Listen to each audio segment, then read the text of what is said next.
Selamat hari Minggu. Dan selamat beribadah lagi bersama Q1, Go Matthew. Dan C. Pauline. Tetap semangat ya, jangan kasih kendor ibadah online-nya. Hari ini sebelum kita memulai ibadah, kita mau mempersiapkan hati dan pikiran kita. Kita mau berdoa dulu, dipimpin sama Ko Matthew.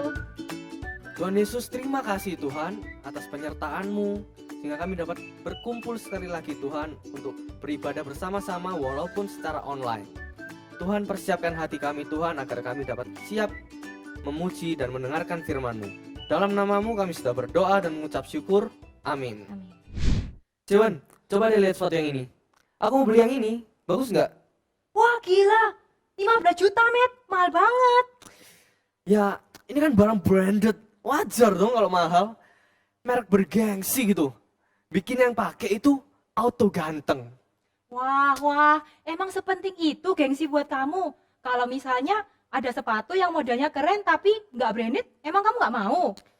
Emang Cewan mau? Nggak malu sama teman-teman? Lah, kenapa harus malu? Kalau aku suka modelnya nih dan nyaman dipakai, ya mau aja dong. Apa yang kita pakai itu bisa bikin kagum orang sama kita. Ya jadi gengsi dong kalau pakai yang biasa-biasa aja. Nanti dianggap biasa juga sama orang-orang. Nilai diri dan gengsimu itu bukan ditentukan oleh apa yang kamu pakai, Komet, tapi dari apa yang keluar dari dirimu. Kata-katamu, sikapmu, perbuatanmu, itu loh yang lebih berarti. Majlep kata-katamu, Cewan. Mau tahu nilai dirimu yang sesungguhnya? Ingat nggak hal termahal yang Yesus sudah beri untuk kita? Darahnya, hidupnya, seluruh dirinya. Tuhan bukan melihat merek yang nempel di badanmu, tapi iman pada Yesus di hatimu. Wah, iya. Aku mencari pujian dan pengakuan orang. Pengen dianggap bergengsi. Karena selama ini aku pikir orang yang hebat itu orang yang kaya, orang yang pinter, dan orang yang terkenal. Padahal sesungguhnya semua itu adalah titipan Tuhan yang harusnya kita pakai buat memuliakan namanya. Nah, benar itu. Sadar juga akhirnya. Orang yang sadar dirinya berharga tidak akan menggantungkan nilai diri pada gengsi dari luar lagi. Aku sudah keliru. Benar kata Cewan. Guys, jangan tutupi mindermu dengan bergaya gengsi lewat penampilan. Kita semua ini adalah cermin kemuliaan Allah. Yuk, pakai hidup kita buat memuliakan Yesus. Mari kita puji Tuhan ya guys. Terpujilah nama Namamu Tuhan. Tuhan.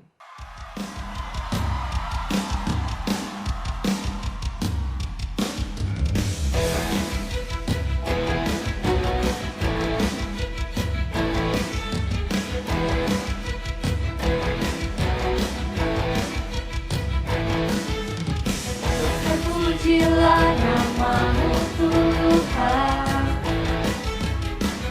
kuat dan penuh kemuliaan. Satu suara kami nyatakan, kebesaranmu tetap selamanya.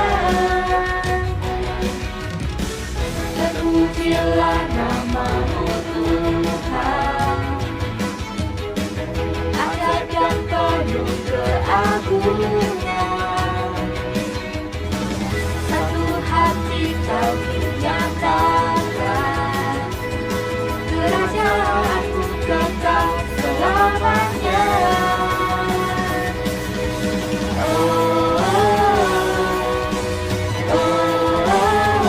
Engkaulah Raja atas dunia, yang menghancurkan hidup dan membebaskan jiwa. Kami bersorak, bertepuk tangan. Engkau Tuhan berjaya dan memberitahu, Engkaulah Raja atas dunia, yang menghancurkan kutuk dan membebaskan jiwa.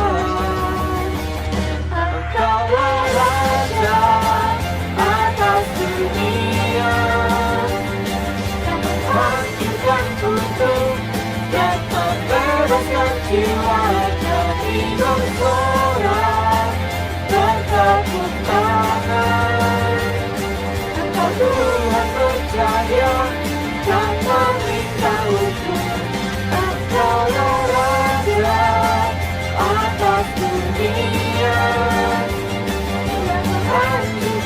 kutuk dan membebaskan jiwa kami bersorak bertepuk tangan. Engkau Tuhan berjaya yang memerintah untuk selamanya.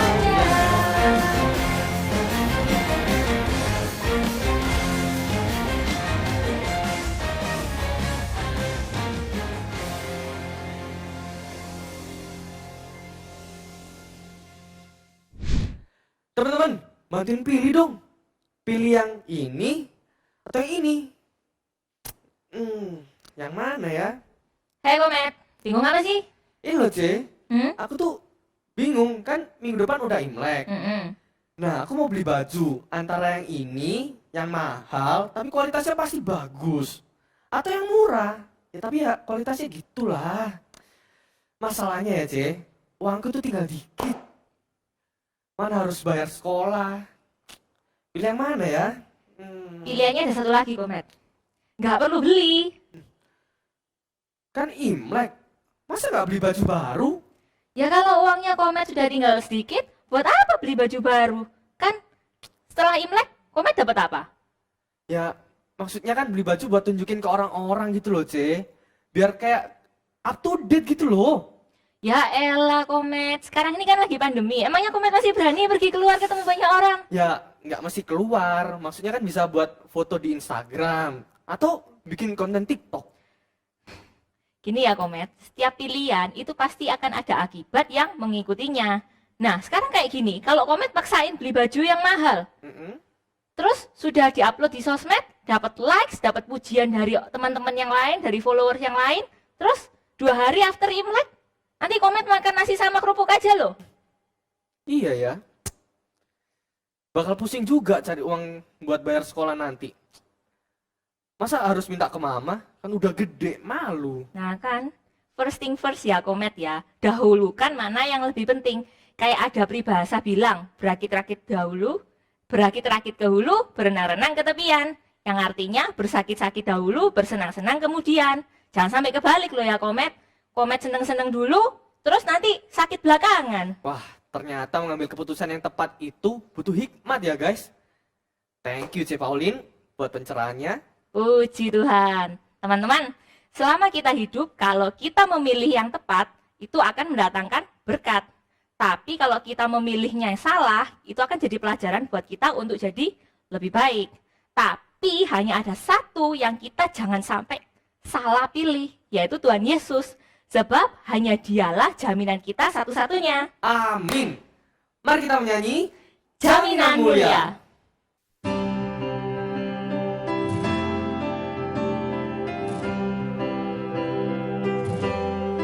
Blessed assurance, Jesus is mine. Oh, what a foretaste of glory divine, heir of salvation, purchase of God, born of His Spirit, washed in His blood. This is my story, this is my song, praising my Savior all the day long. This is my story, this is my song, praising my Savior all the day long.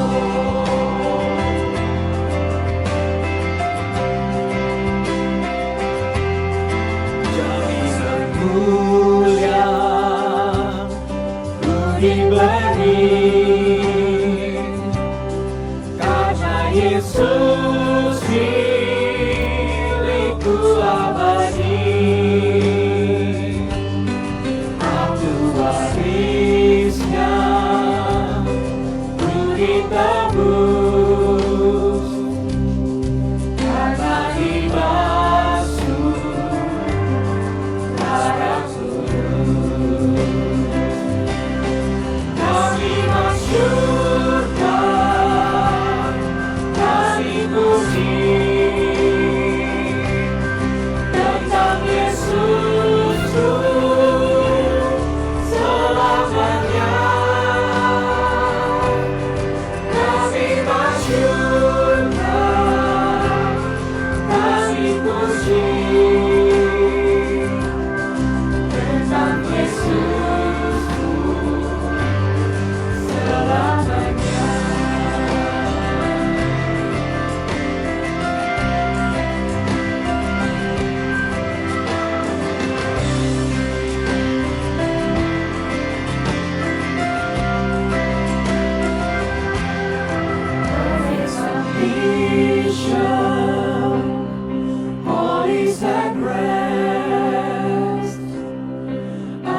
Halo adik-adik, jumpa lagi di ibadah sekolah minggu kita versi online. Nah adik-adik, pada hari ini kita akan belajar bersama-sama satu tema tentang aku dan pilihanku. Adik-adik, sadar tidak sadar kita itu sering diperhadapkan dengan begitu banyak pilihan ketika kita menjalani hari-hari hidup kita di dunia ini. Misalnya contoh, ketika kita mau pergi ke sekolah, kita sering bertemu dengan teman-teman. Dan teman-teman itu juga kita mulai menggolong-golongkan. Mana yang akan menjadi teman baik saya, mana yang akan menjadi teman hanya sekedar kenal. Kenapa? Karena di setiap keputusan kita yang kita ambil, itu akan memiliki konsekuensi. Sama halnya ketika kita memilih teman. Nah, pada saat kita mengambil keputusan yang keliru, kita bisa saja terdampak sesuatu yang buruk. Misalnya ya, ketika adik-adik memilih teman yang hobinya berantem, teman-teman yang hobinya itu nyontek, teman-teman yang hobinya itu melawan orang tua, ketika kita selalu berhubungan terus dengan orang itu dan secara sadar tidak sadar kita terkadang sudah mulai mengikuti perilaku dia. Apalagi kalau semua yang dia lakukan dalam tanda kutip yang buruk tidak pernah kita tegur sama sekali. Maka secara tidak langsung kita telah setuju dengan dia yang melakukan tindakan yang tidak benar. Nah, maka dalam hal ini sekali lagi kita diperhadapkan dengan pilihan. Apakah kita mau mengambil sikap yang benar atau tidak? Nah, itulah kenyataannya adik-adik. Atau ada juga misalnya ya pilihan-pilihan yang kurang beresiko atau bisa tidak ada resiko sama sekali. Misalnya contoh, ketika adik-adik mau olahraga, sibuk memilih baju begitu ya. Saya mau pakai baju merah, saya mau pakai baju putih, saya mau pakai baju hitam. Apa tujuannya? Supaya saya bisa menang. Nanti kalau saya pakai baju biru saya bisa kalah. Nah, ini tidak ada hubungannya sama sekali. Warna baju itu netral. Jadi ketika adik-adik mau pilih apapun warnanya itu it's okay. Tapi yang penting ada kenyataan-kenyataan hidup tertentu di mana kita mulai beraktivitas, di mana kita mulai berperilaku, khususnya mengambil keputusan di dalam hal-hal yang akan berhubungan dengan masa depan kita. Di situ kita harus memiliki banyak sekali pertimbangan. Kita harus memiliki banyak sekali pergumulan dan harus terus mengandalkan Tuhan. Karena kalau tidak, kita bisa keliru. Nah, ketika kita akan membahas tentang aku dan pilihanku, kakak di sini pengen ngajak kalian baca dulu satu bagian firman Tuhan yang akan mendasari sharing firman kita pada pagi hari ini. Sebelumnya kita berdoa dulu. Tuhan, terima kasih untuk kesempatan yang Tuhan beri kepada kami hari ini. Kami akan belajar firman Tuhan. Kiranya Tuhan yang memimpin kami, Tuhan berikan kami kesiapan hati supaya kami boleh belajar firman Tuhan dan kami boleh mengerti pesan Tuhan. Di dalam nama Tuhan Yesus, kami berdoa dan kami berterima kasih. Amin. Nah adik-adik, nats kita hari ini terambil dari kitab Matius pasal yang ke-19, ayat ke-16 sampai ayatnya yang ke-26. Kakak bacakan untuk kita semua ya. Ada seorang datang kepada Yesus dan berkata, "Guru, perbuatan baik apakah yang harus kuperbuat untuk memperoleh hidup yang kekal?" Jawab Yesus, "Apakah sebabnya engkau bertanya kepadaku tentang apa yang baik? Hanya satu yang baik, tetapi jikalau engkau ingin masuk ke dalam hidup, turutilah segala perintah Allah." Kata orang itu kepadanya, "Perintah yang mana?" Kata Yesus, "Jangan membunuh, jangan berzina, jangan mencuri, jangan mengucapkan saksi dusta, hormatilah ayahmu dan ibumu, dan kasihilah sama manusia seperti dirimu sendiri." Kata orang muda itu kepadanya, "Semuanya itu telah kuturuti, apalagi yang masih kurang?" Kata Yesus kepadanya, "Jikalau engkau hendak sempurna, pergilah, jualah segala milikmu dan berikanlah kepada orang-orang miskin, maka engkau akan beroleh harta di sorga. Kemudian datanglah kemari dan ikutlah aku." Ketika orang muda itu mendengar perkataan itu, pergilah ia dengan sedih, sebab banyak hartanya.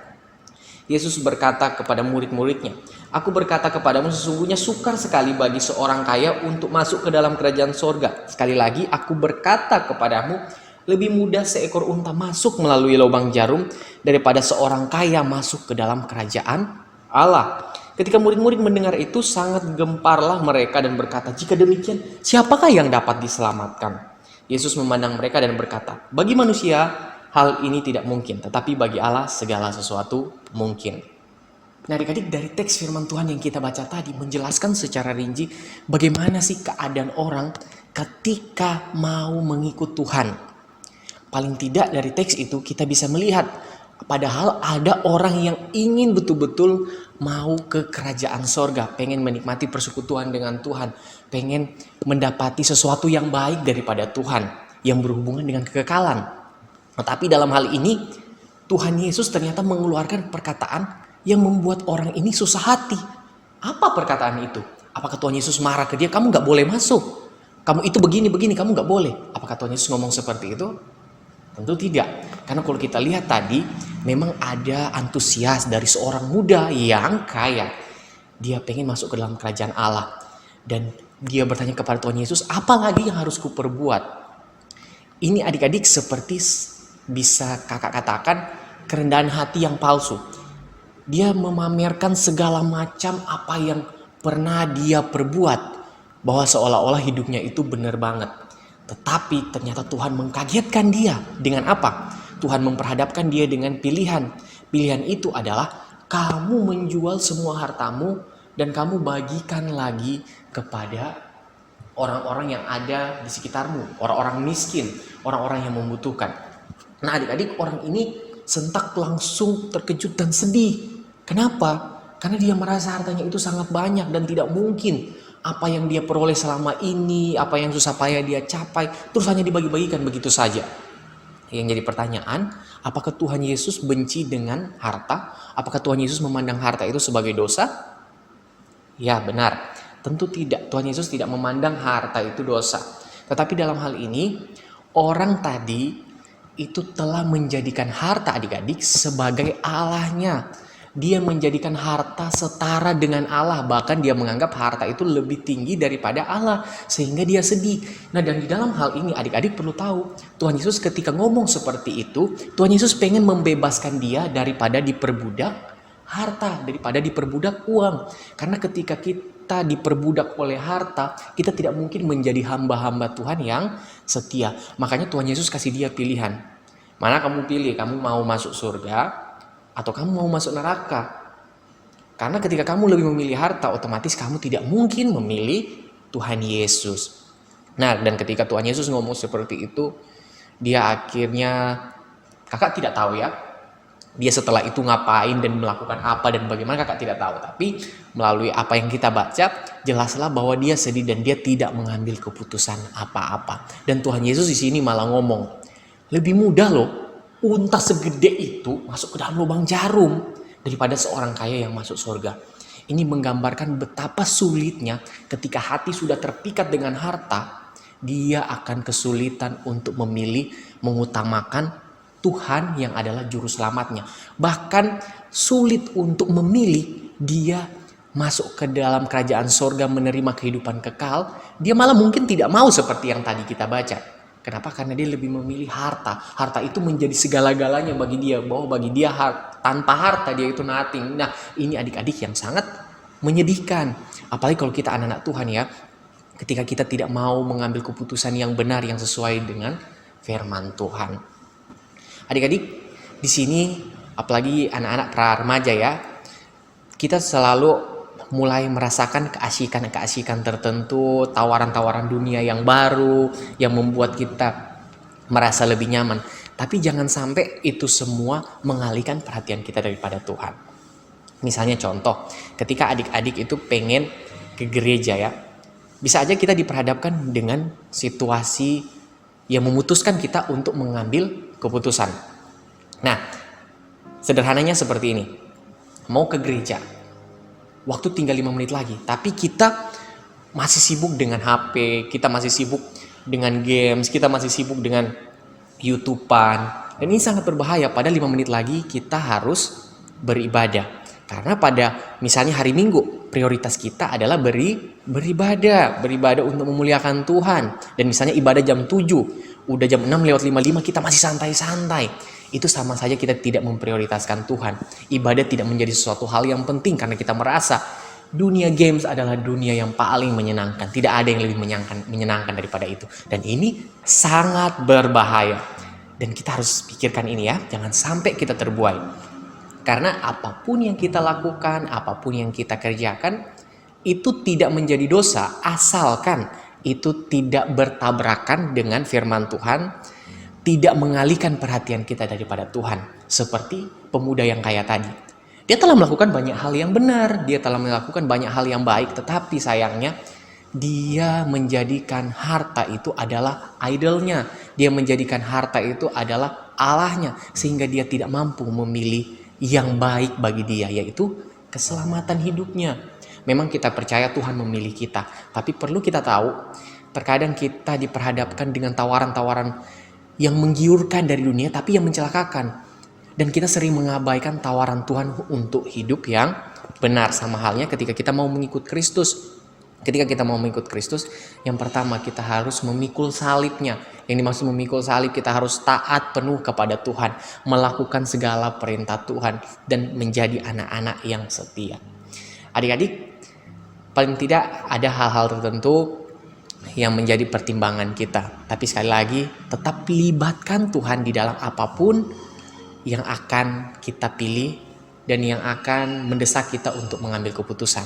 Kita gumuli, minta pertimbangan Tuhan. Nah, kakak akan berikan sedikit clue-clue ya, bagaimana cara kita di dalam memilih sesuatu yang baik. Yang pertama, kita harus berusaha belajar memilih prioritas. Belajar mengutamakan hal yang paling penting. Kalau bisa, di setiap pilihan kita itu kita list semua. Kita list, terus kita mulai seleksi yang mana yang tidak baik, yang mana yang baik. Nah, itu ya. Terus yang berikut, kita mulai memikirkan dampak-dampaknya. Ini memiliki dampak yang baik kepada saya atau tidak. Terus yang berikut, saya mampu melakukannya atau tidak. Kalau saya tidak mampu melakukannya, ya jangan begitu ya. Jangan sampai tidak tuntas apa yang kita kerjakan, karena apa yang kita pilih akan mengharuskan kita bertanggung jawab.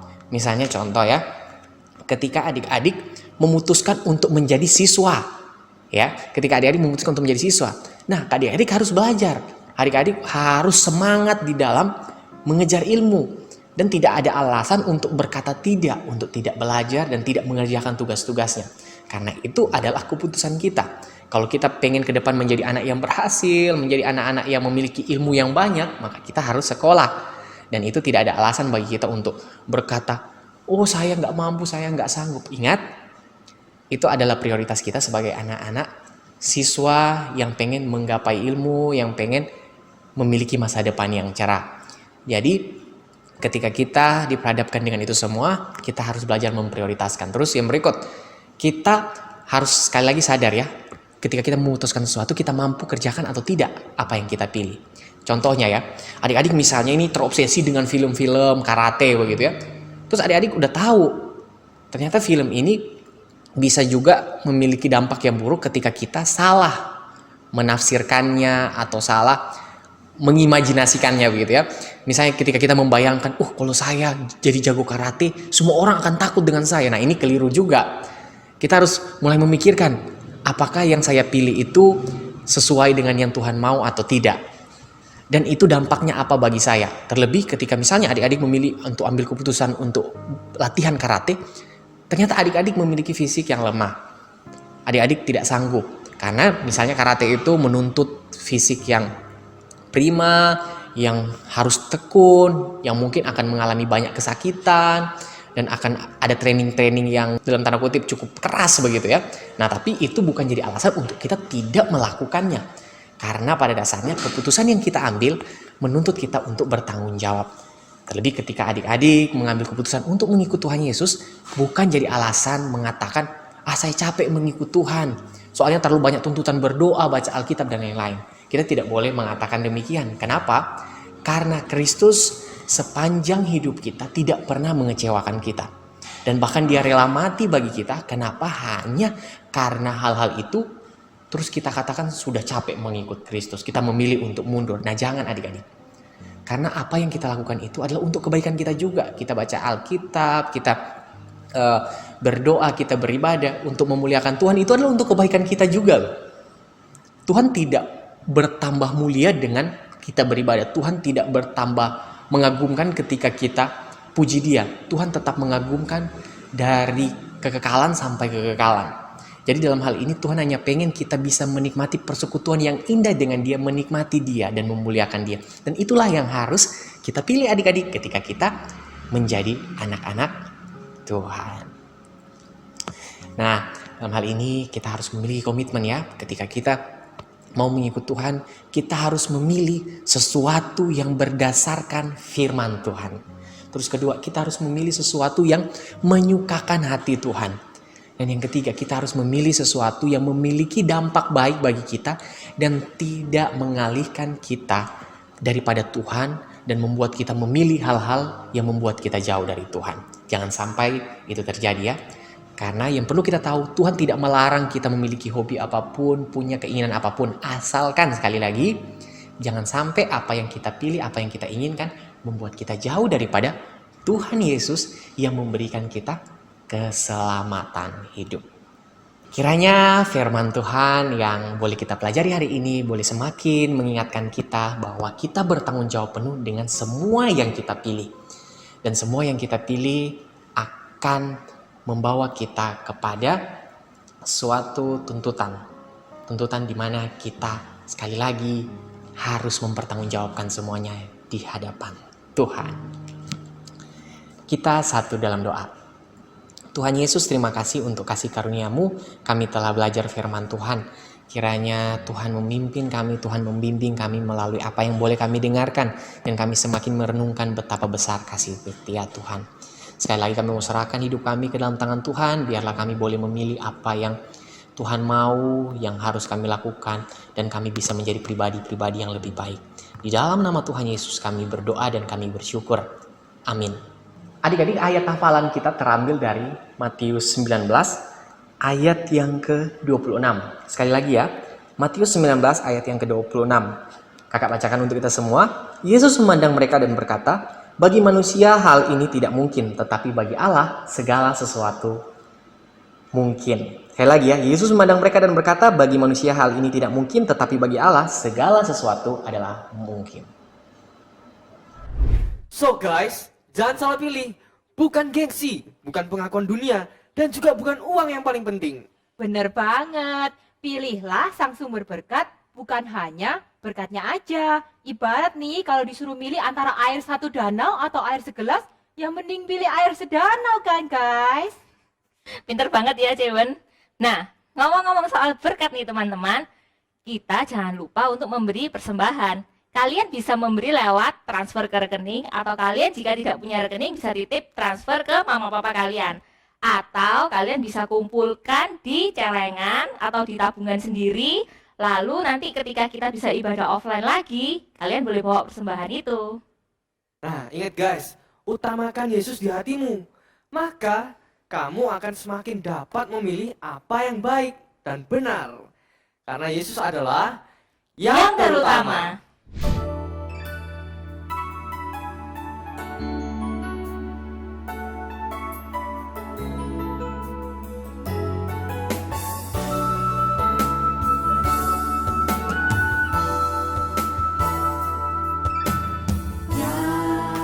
Terutama di dalam hidup ini, meninggikan nama Yesus.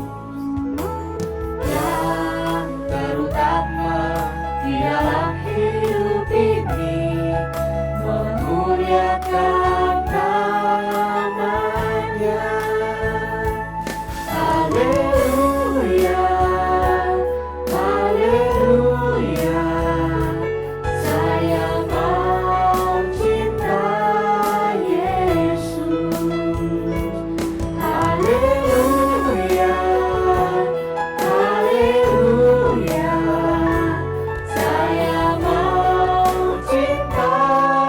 Yesus.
Sampai di sini ibadah kita hari ini ya. Jaga terus disiplin waktu teduh dan doamu ya. Dan ingat, pilihlah yang baik dan benar.